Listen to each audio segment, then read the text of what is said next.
This is a review of the Prismacolor Scholor student grade colored pencils.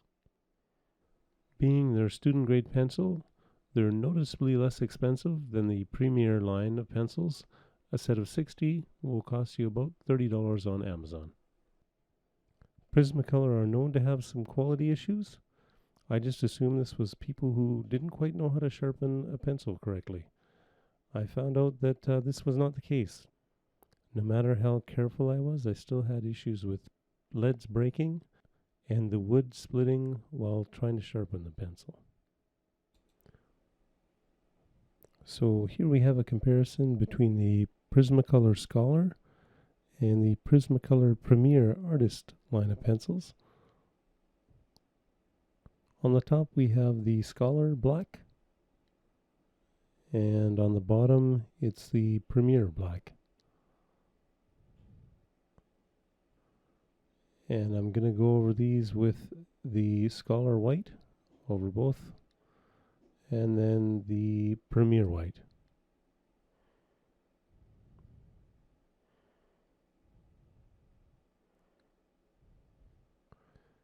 Now I've chosen two other colors. These are both Scholor pencils, fuchsia and olive green. And I'm just going to go over top of those with, again, the white and black of both the Scholor and the Premier. So that is the Premier on the bottom, the Premier white over the fuchsia. It's fairly opaque. And the Scholor white over the fuchsia, and that's not too bad. And then the Scholor black over the fuchsia.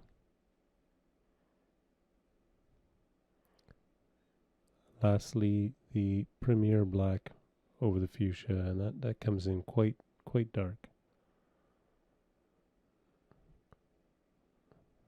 Now the olive green doesn't take the extra layer. It's almost like it's a little bit waxier of a pencil, and it doesn't seem to want to take any more layering.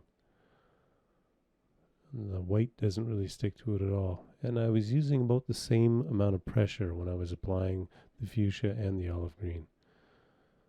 And you can see that the Premier white is a little more opaque. Just because they're student pencils does not mean you can't create some decent artwork. This is the first drawing I've done with them, was a little puppy dog. This was my mom's cat. And this is a subsea drill that I drew. The picture I'm going to do today is a pug puppy. And I used probably about 15 of the 60 pencils. For the drawing itself, I basically start by tracing out the main features of the image. So I would focus on tracing out where the eyes would be, putting the ears in and putting the body in, essentially. I use a 6/8 pencil, so it's very, very hard to see the lead, and I try not to apply too much pressure to damage the paper. With the main features done, I'll usually sketch in other features. I'll also work from left to right to avoid smudging.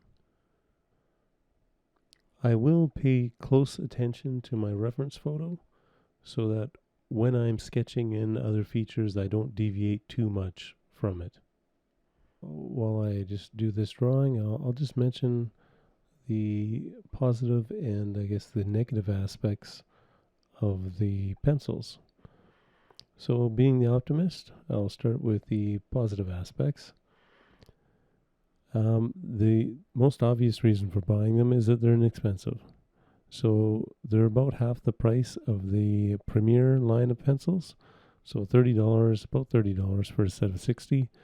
It contains 58 colors because you get 2 white and 2 black. Another positive thing is there's quite an assortment of colors. There's quite a varying degree of colors, and of course the pencils, they blend nicely. Now, because they're the student grade pencils, the wax that they contain is both a hard and a soft wax, whereas the Premier line consists of only the soft wax. There's also a little less pigment in the pencils, so you're going to get less intense color. Aside from the issues I had with pencils breaking and leads breaking when I tried to sharpen them, the other issue I had was when you're applying layers, you tend to get a wax buildup. Because they're wax-based pencil crayons, you can expect to get wax buildup. However, I found that depending on which color you used, the amount of wax buildup would vary. Generally, I found you could apply 3 or 4 layers of any given color without damaging the paper and without getting too much of a wax buildup, so that you could still apply a bit more pencil. What I found with some colors, and it was shown in that comparison with the olive green and the fuchsia, that certain colors, even after one layer with medium pressure, it wouldn't want to take any more pencil. I also struggled trying to create some dark brown. The eyes should be a darker brown than they actually are. There is a dark brown to the pencil set. There's also a raw umber. Unfortunately, applying these in layers and using a noticeable amount of pressure, I was still not able to create the browns I wanted.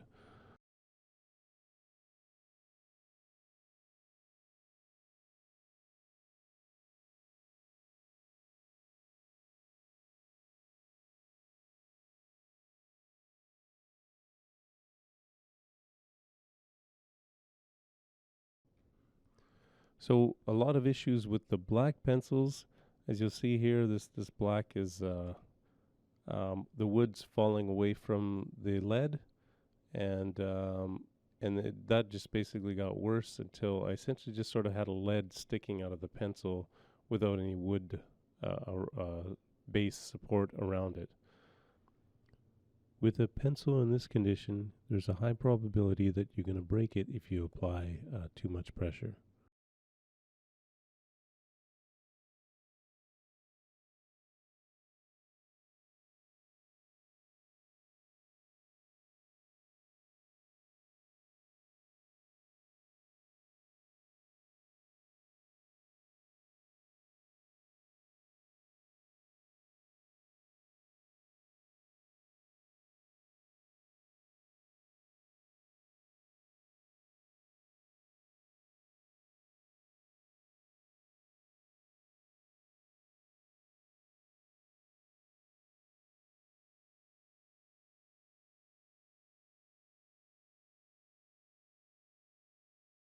Working with the Premier set might be a little bit easier than working with the student set, which is kind of interesting because you think working with the student set would be easy, but if you're training, um, these are great to use because they actually, I think, they make you work harder.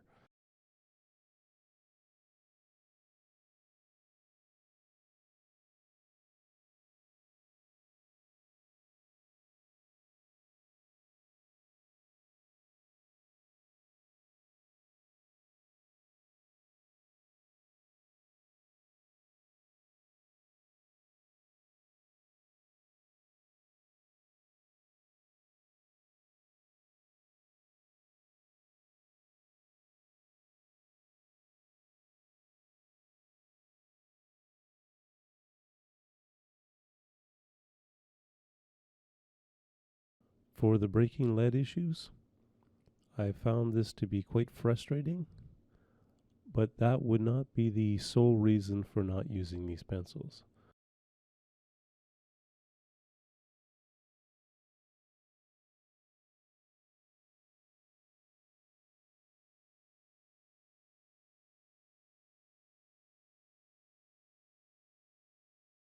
Just below the ear, there's a section of black which kind of looks like I haven't quite filled it in completely.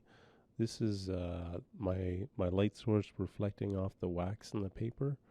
And this final image shows that that was actually all filled in. I actually burnished that with a colorless blender to try and get the blurred effect, blurred and shaded.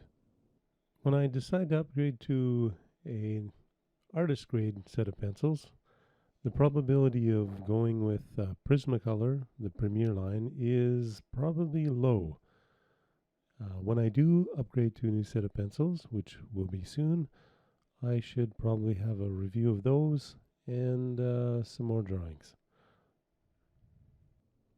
That's all for today, and I should be back in a week or so with another drawing and or painting.